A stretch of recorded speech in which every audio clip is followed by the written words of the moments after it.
end-to-end production of mRNA vaccines is possible in Africa, and thanks to innovations in engineering being undertaken by BioNTech and its partners, among others. Africa works best when Africa works together.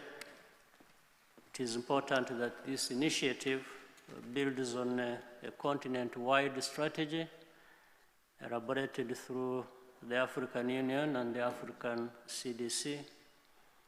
I assure you that Rwanda, Senegal, and other partners, South Africa, and all of us in Africa will be collaborating closely to make this enterprise a success. We cannot afford business as usual. This is a happy moment.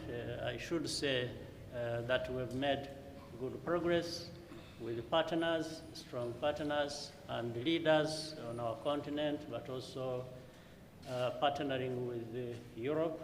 Africa is able to have these capacities within the partnerships that have been forged.